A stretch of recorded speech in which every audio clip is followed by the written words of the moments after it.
Hey, Helena, how are you? Fine, and you? I'm good. Hold on. Let me try to make sure I can get Ethel, all right? One moment for Okay. me.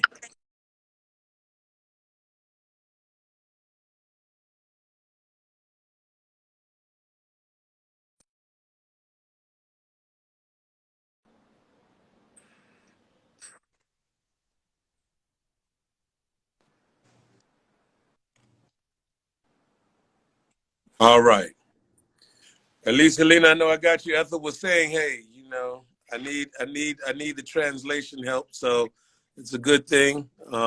Yeah.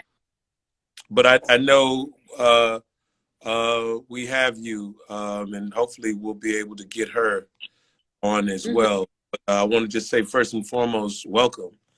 And thank you for being a part of the African Film Fest 2021, African Film and Arts Fest 2021 for Atlanta. This is a pretty powerful project that you all have, what I'm saying, brought to the forefront. And so, Ethel, can we get you on here? I know you've joined, but we need you. These technical difficulties, that's not my specialty. Let's see something. Okay, Ethel, here we go. I think we may. Ooh, it says she's unable to join. Let's try this.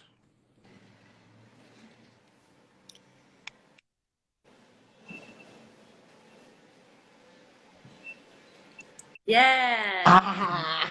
God, or finally, fi- fi- Yes. finally. Thank you, God. We are very appreciative. So I want to welcome you both. Wow. Um, let me, let me open things up. So, welcome to the second annual African Film Fest Atlanta. My name is Osei Kweku, and I am on the executive board of the African Film and Arts Foundation. And I'm also a 20 plus year media veteran in radio and television. Um, the African Film and Arts Foundation is a nonprofit 501c3 media arts organization based here in Atlanta, Georgia. Our mission is to magnify and celebrate the visions, voices, lives, and stories of people from Africa and the African diaspora.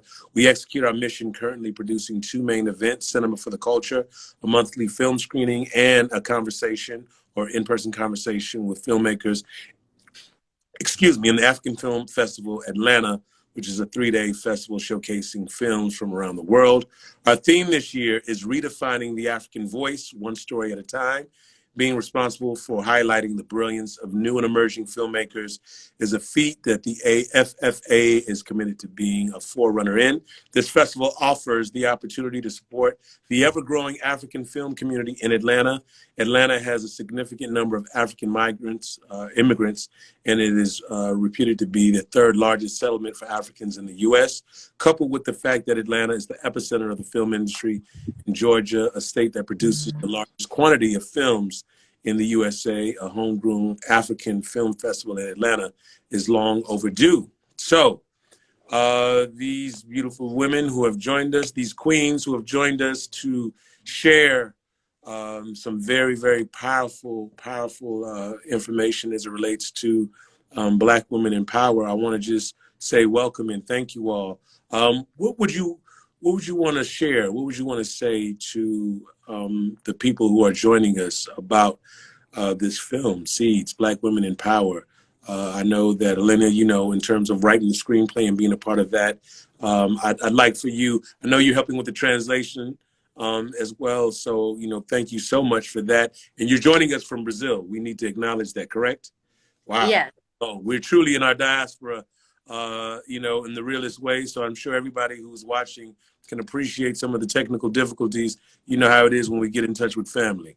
All right. With that said, Seeds, Black Women in Power, what would you all want to say about this film that people need to know? Well, first of all, thank you so much for the invite. We're very honored to be here in this festival, very honored to be presenting our film here, talking to you, getting to know a little bit more about film scenario in Atlanta. The film is going really well in the US. I think there's a very large of identification with the theme and with what we bring to the table, which is politics and Black women in politics. So we're very excited to be part of this festival. So I will ask Éthel what she wants to say about the movie, and then I'll translate it for you guys. Éthel, ele quer saber o que você quer dizer sobre o filme, para quem está assistindo a gente, assim, o porquê dele, qual a importância dele, enfim. E qual o nome dele, Helena? Eu não saquei. I'm sorry, what is your name again? She's asking. My name is Osei Kweku. Osei. And I'm I am from Ghana as it relates to the diaspora, and I am here, raised in the United States. So I think I better the African American perspective from that angle. Yeah. Yes. So that's I want to say, as it relates to the film, I was familiar with this story from news articles that I read in things like Newsweek and I believe maybe it was even Time. But Marielle Franco, I thought that was a very powerful story. I know it's the 2018 elections in Brazil became one of the biggest political upheavals led by Black women that the country has ever seen, with candidacies in all states. I know in Rio de Janeiro, Monica Francisco, Rose Cipriano, Renata Sousa, Jacqueline de Jesus, Tina De Paula, and Teleria Petron. I'm trying hard with my okay. All through their hats in the ring for positions of state or federal deputy. And, you know, I want to talk about what that means, because a lot of people don't understand. Oftentimes, we take certain things for granted, in my opinion, when you're in the U.S. The ease with which political fortitude can be kind of like pushed ahead. And we still have struggles here, but we know in our brothers and sisters throughout the diaspora, we have a whole nother set of challenges. You know, for people that may not understand that, what type of challenges, Helena, would you say this film is able to kind of address, you know, for people that may want to understand it? Yeah, well, I think Éthel is the best one to answer that, but I can just give a heads up on the theme. Here in Brazil, Black people form most of the population. It's around 62% of the population here is considered to be Black. And even that being the case, there are very few Black people, even in middle class. So therefore, there are even very few people, Black people in politics or in spaces that are in power, right? So there are very few Black people in power in Brazil, and that reflects the society that we have, and that reflects the racism that we live in. So I will translate to Éthel, she can give her opinion. Éthel, ele quer entender, baseado na experiência que ele tem em Atlanta, o que você acha que as pessoas pretas vivem aqui no Brasil? Assim, quais são as dificuldades? Porque às vezes as pessoas de lá não sabem muito bem como é a relação, a vivência aqui. Então, se você puder falar um pouco. Tá. Primeiro, agradecer ao Osei por esse convite. Dizer que estamos todas muito felizes com essa premiere, né? No Festival de Atlanta. And she wants to thank you for the invitation. She's very happy for the premiere here in Atlanta. Thank you. Dizer também que eu também faço um festival de cinema. Estou aqui no Recife, organizando um festival de cinema da diáspora, que esse ano nós vamos apresentar filmes do Haiti, do Sudão, da Etiópia, dos Estados Unidos também. And she's also involved in a movie festival, a film festival here in Brazil that is happening in the Northeast in a city called Recife that is about the diaspora. So you have movies from Haiti, from Sudan, from Ethiopia. Very nice. Very nice.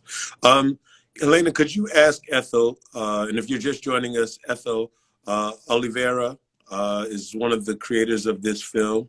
And think it's important we acknowledge. What do you think some of the challenges are from a racism standpoint? When we're in other parts of the diaspora, we only tend to see things from our vantage point. We don't do a great job of understanding the shared struggle that we all have. And a lot of times, in my opinion, we tend to put our pain in different instances above other people's pain, even though I feel like the Black American experience has been encapsulated on a global scale. If you could ask Éthel, what are some of the racist or racism challenges that are happening in Brazil? Quer saber quais são os desafios, basicamente, que as pessoas da diáspora no Brasil vivem baseado no racismo diário aqui, Éthel?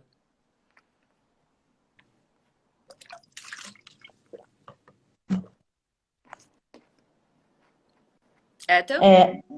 Tá. Eu quero dizer que esse filme foi feito no Rio de Janeiro, onde ocorreu o maior holocausto da humanidade, né?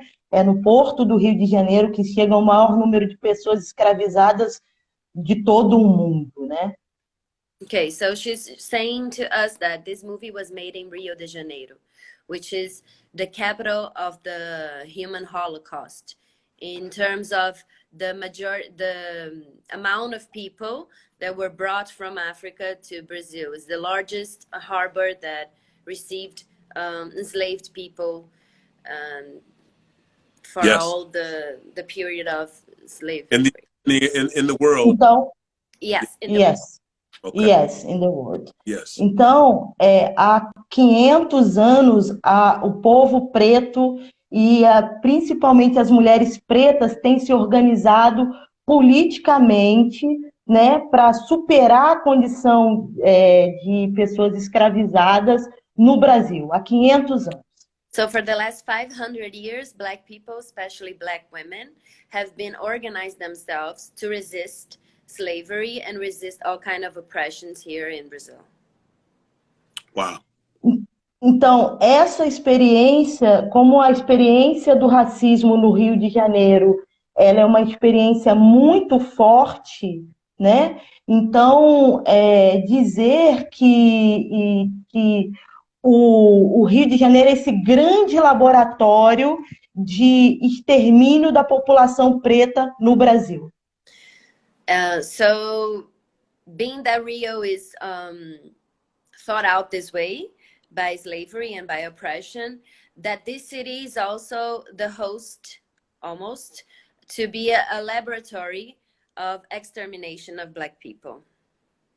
Wow. So, please, I need to on that. E aqui no Brasil, em especial, são as mulheres pretas que se organizam politicamente de variadas formas, né? Como os quilombos, os espaços espirituais de culto dos orixás, né? As organizações comunitárias, são as mulheres negras que estão nessa organização. And for these experiences happening in Rio de Janeiro, the Black women are the women that come together and organize these groups of Maroons. So the quilombos, which I don't know how to translate, I'm sorry. The religious and spiritual spaces with the orishas and all that kind of religious thinking. And organizações comunitárias. And community organizations. Organizações comunitárias da periferia. Okay, from the outskirts of the city. Então, durante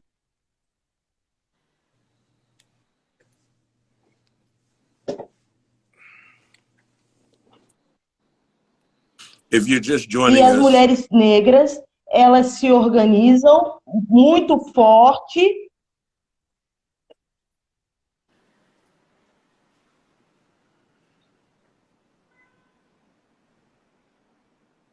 I'm not sure about Voltamos? Come. E as mulheres negras se organizam de maneira muito forte, porém muito invisibilizadas.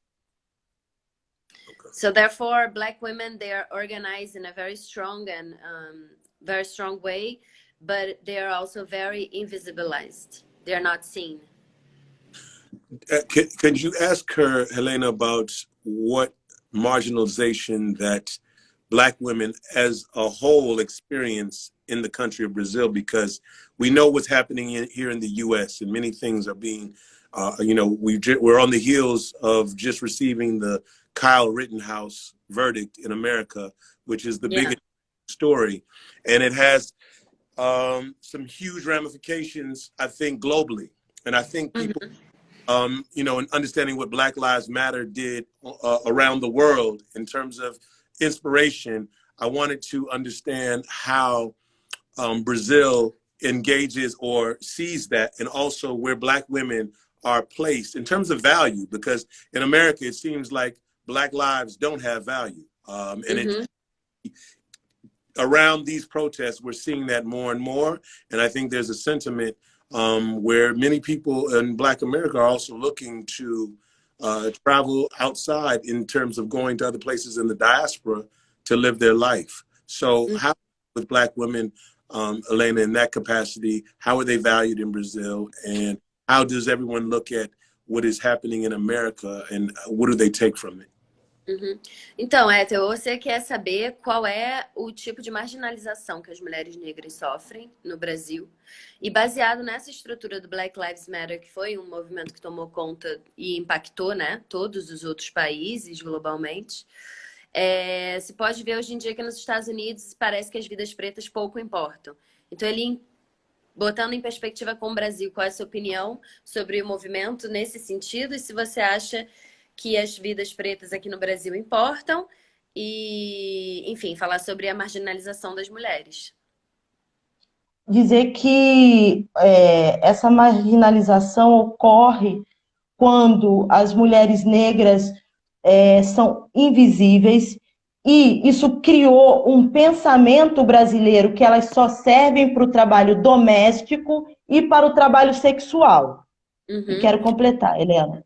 Tá. So she's saying that this marginalization that Black women live here in Brazil pretty much stays in the fact that they are not seen, they are invisible, and they are only seen to be doing domestic chores or being used to work as a sex worker. Wow. And she wants to complete the answer. Just a minute. Pode ir.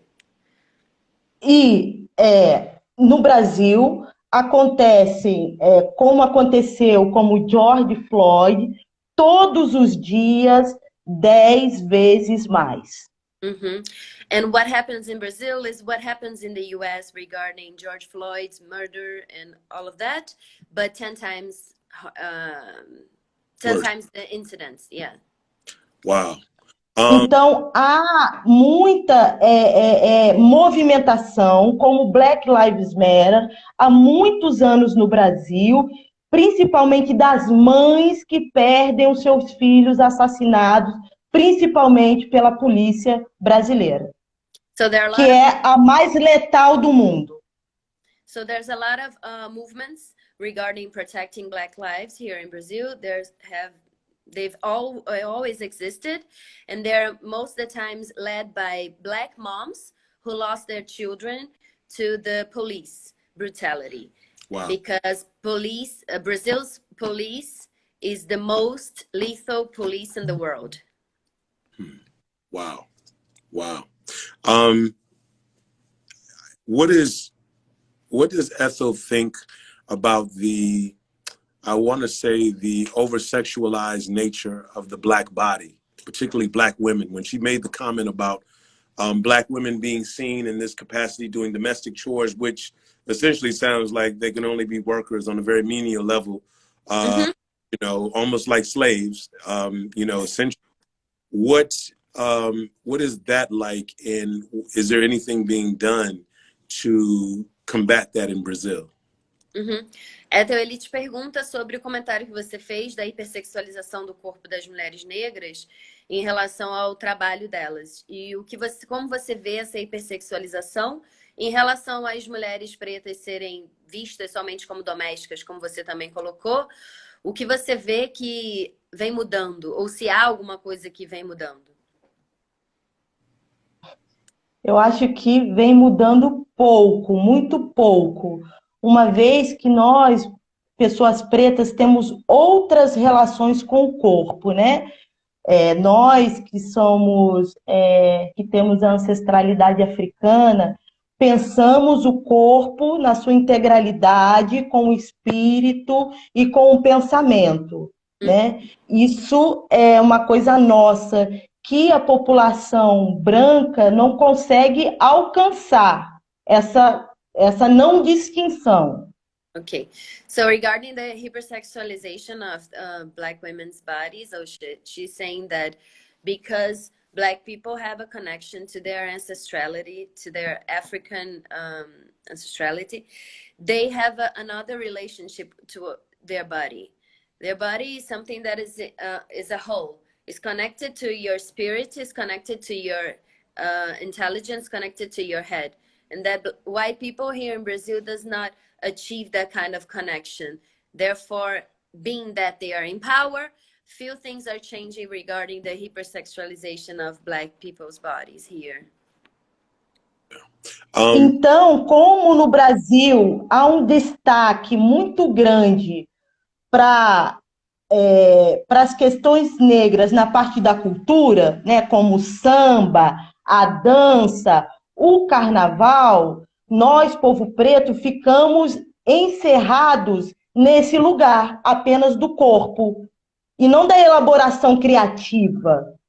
And because there's also a very prominent aspect of Black people here in Brazil, but only for cultural purposes, such as dancing, such as samba, which is our national rhythm, such as carnival, Black people get stuck in the middle of these topics. And they never get to a place where they can be seen as creatives or intelligent people or people that use their minds exclusively. They're always connected, their bodies, to some part of cultural aspects of the country. Can you ask Éthel as well how much colorism impacts and what that means, because it's very obvious here. I mean, so much so that even when you talk about Africa, they sell more bleaching cream in West Africa than they probably do in North America. So I was wondering how that impacts how we deal with each other as a people, our connectivity, because, you know, I really get the strength of Black women everywhere, especially through this film and in Brazil. But how much of an impact is colorism making in this current climate in 2021? Uhum. Então, ele pergunta sobre a questão do colorismo aqui no Brasil, Éthel, e aí ele relembra que na oeste da África se vende muito creme para embranquecer a pele. Talvez muito mais do que no resto do mundo. E isso é um assunto muito recorrente, debatido lá. Ele queria entender como é que as coisas nesse aspecto funcionam aqui no Brasil. Bom, o colorismo, ele é uma ferramenta do branco, né? Porque é claro que dentro de um espectro de negritude nós temos várias diferenças de tons de pele, né? Mas o colorismo é usado muito nas discussões mais intelectualizadas para poder nos separar e para a gente ficar um pouco brigando entre si. Porque, na verdade, a polícia sabe muito bem quem é preto. Não faz a distinção do preto claro, do preto escuro. Na hora de procurar o emprego também, o empregador sabe muito bem quem é preto e quem é branco. Okay, so she's saying that colorism is a topic here in Brazil, but it's a white man's tool in a way that is used to dissociate Black people in their Blackness, because even though you have a lighter shade or a darker shade, people who will give you jobs know that you're Black. The police police knows which bodies to look for, and they're Black. So when it needs to know who is Black and who isn't Black, it's very obvious. So that's what she's saying. Colorism is a tool to dissociate Black people, pretty much. Okay.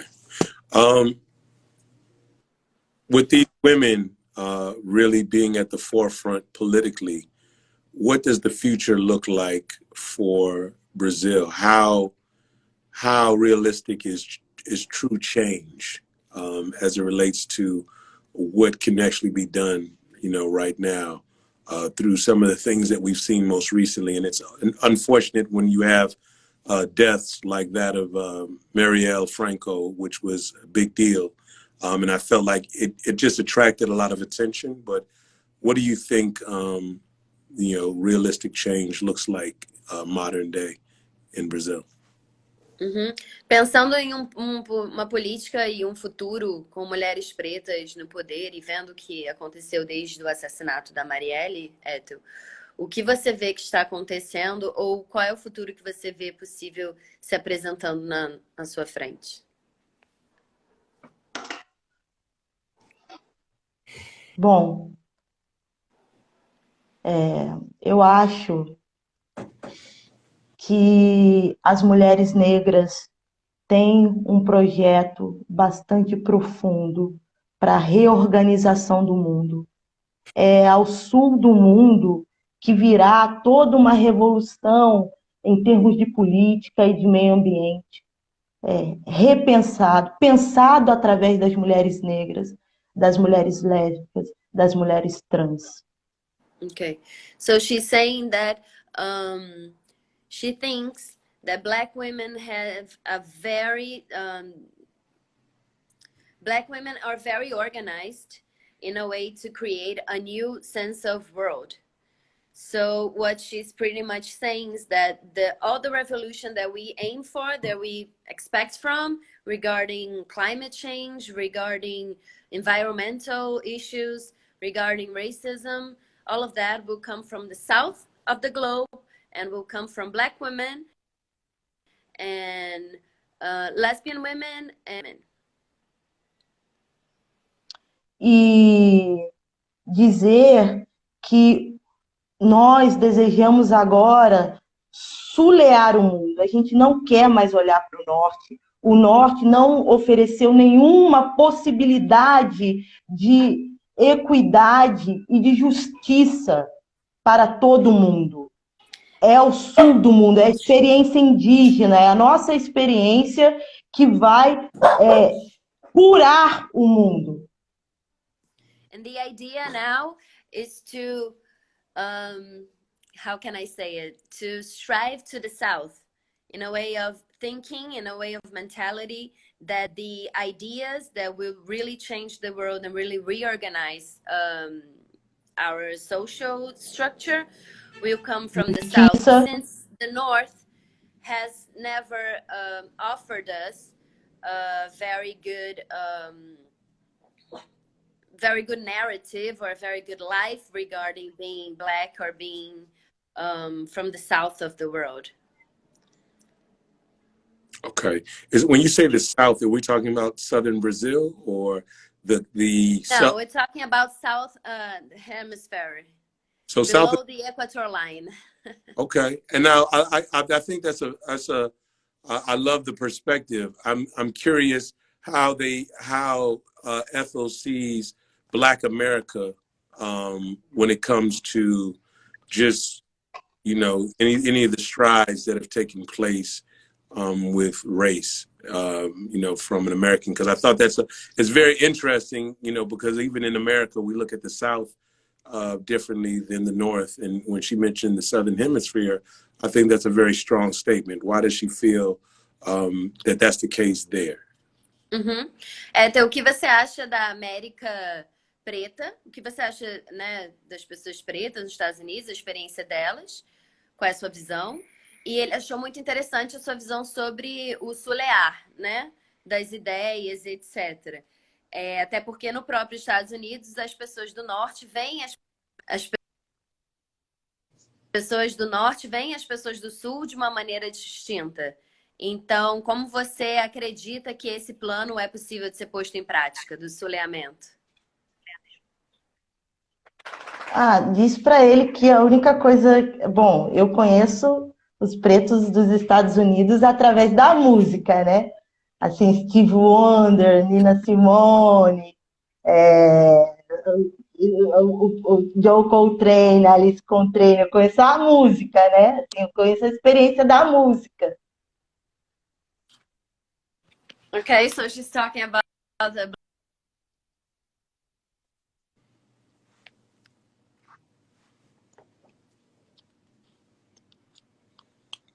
All right, we're having a few connectivity issues, but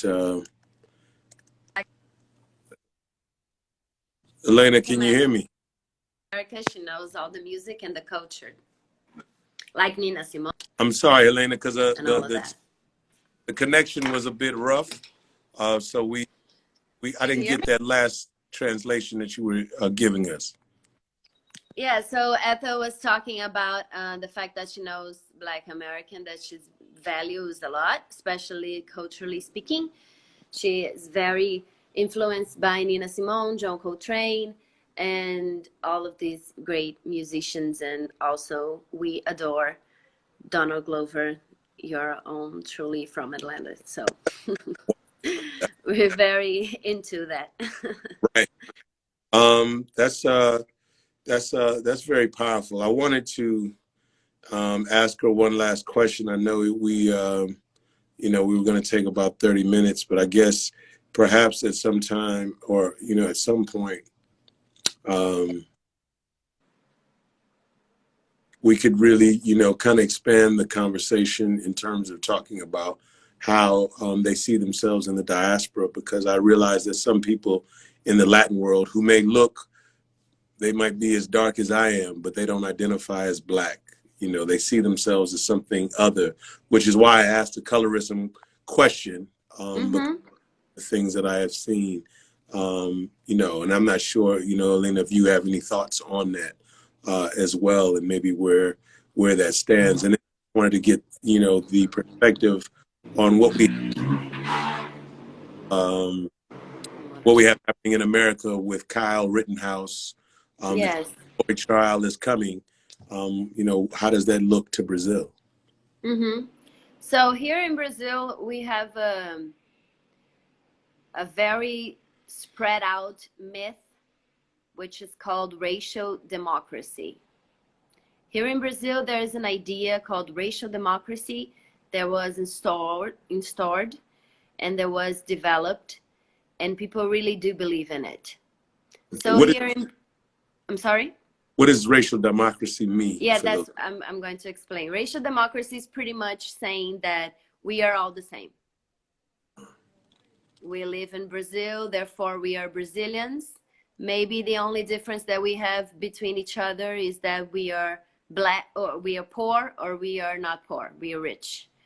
But there's a sense of racial equity that is completely absurd, but it still goes on and still lives on, and sadly still lives on racialized people.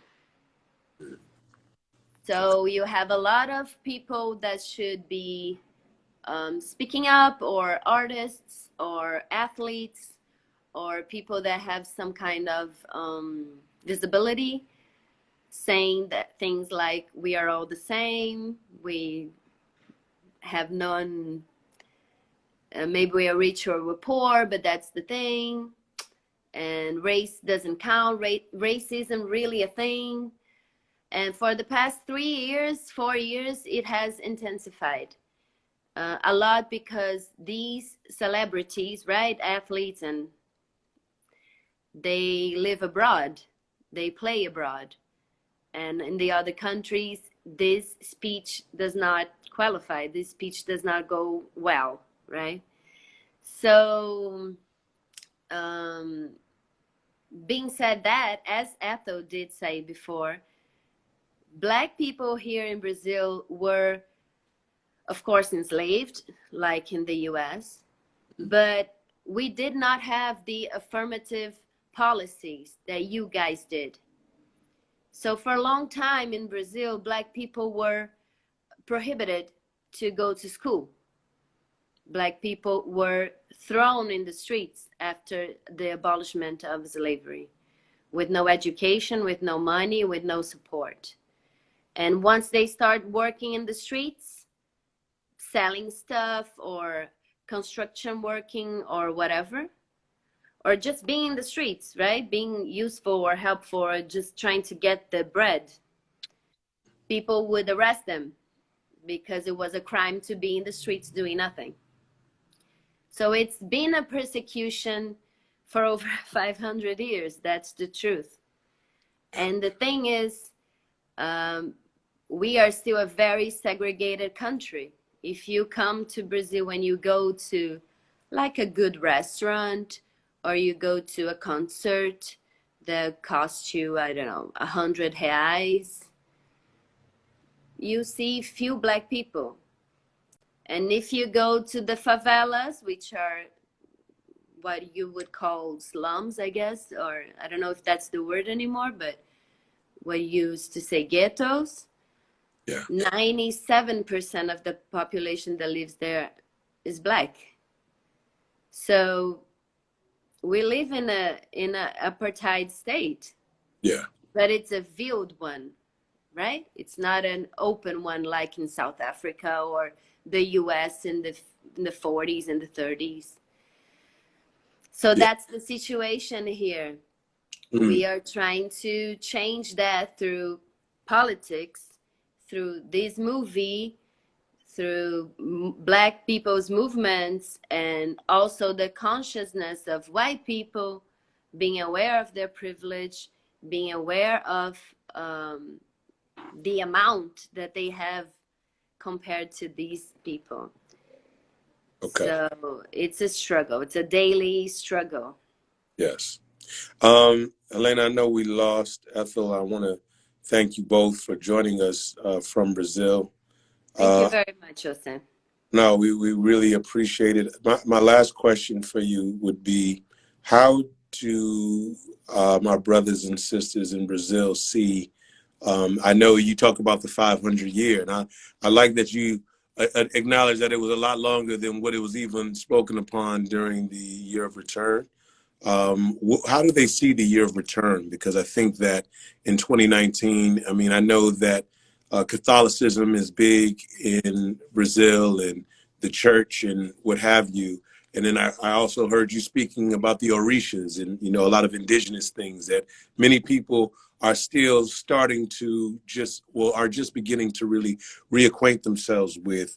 How do many of those that are our brothers and sisters in the diaspora, particularly in Brazil, look at Africa? How do they see it? Well, I really can't speak for them, right? I'm going to give an opinion based on what I live in and what I hear from them. So pretty much because Brazil is such a racist country, everything that is Black is demonized and stripped of humanity. So the religion is the same. Everything that's connected to African religions, such as you said, the Orishas and all of that, is persecuted. So a lot of people does not declare their religion publicly or loudly.